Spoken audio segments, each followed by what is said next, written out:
بسم اللہ الرحمن الرحیم۔ شروع کرتی ہوں رب ذوالجلال کے بابرکت نام سے جو بڑا مہربان اور رحم کرنے والا ہے۔ معزز سامعین، آپ دیکھ رہے ہیں سیدہ وائس چینل اور میں ہوں آپ کی دوست سیدہ۔ سامعین کرام، کسی علاقے میں قحط سالی تھی اور جانور سب کچھ کھا کر فارغ ہو چکے تھے۔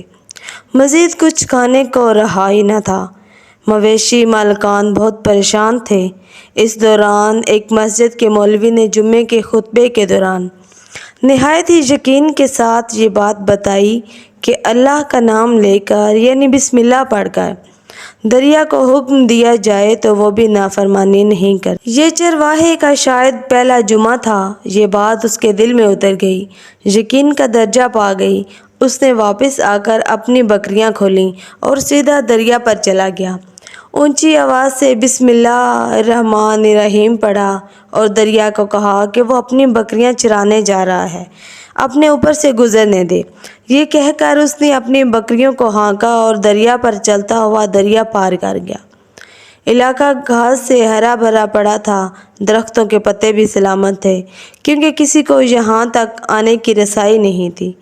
اب تو یہ اس کا معمول بن گیا، وہ بکریاں پار چھوڑ کر واپس آ جاتا اور شام کو جا کر بکریاں واپس لے آتا، جبکہ بکریوں کا وزن دگنا چگنا ہو گیا تھا۔ لوگ چونک گئے اور اس سے پوچھنے لگے کہ وہ اپنی بکریوں کو کیا کھلاتا ہے۔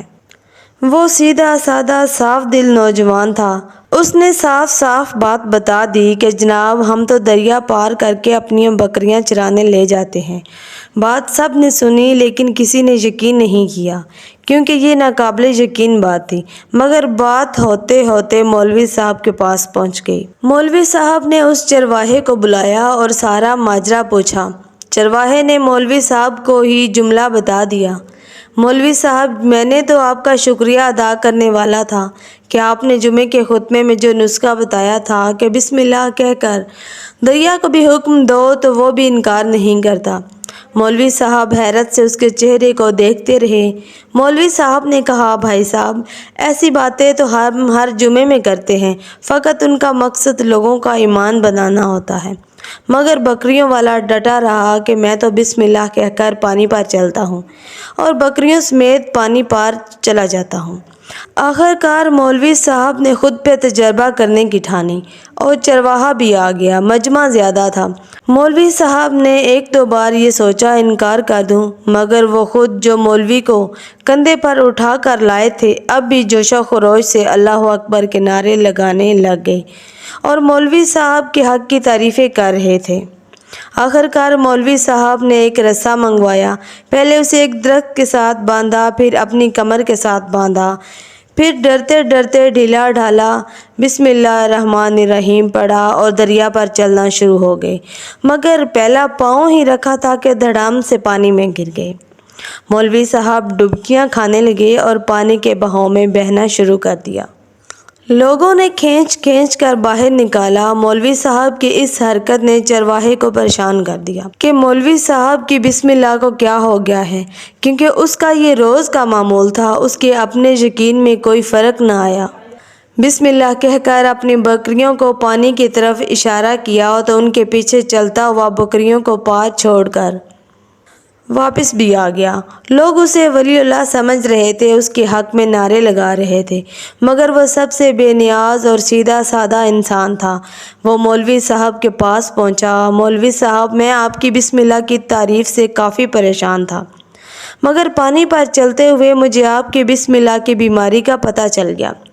اس چرواہے نے درخت سے بندھی رسی کی طرف اشارہ کیا اور کہا: مولوی صاحب، یہ ہے آپ کی بسم اللہ کی بیماری۔ آپ کی بسم اللہ کی برکت کو یہ رسا کھا گیا۔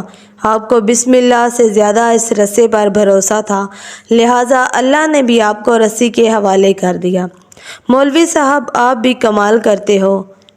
میں نے آپ کے منہ سے سنا اور یقین کر لیا، اور میرے اللہ نے میرے یقین کی لاج رکھ لی، مگر آپ نے اللہ کا کلام سنا لیکن یقین نہیں کیا، لہٰذا آپ کو اللہ نے رسوا کر دیا۔ محترم سامعین، یہی کچھ ہمارا حال ہے۔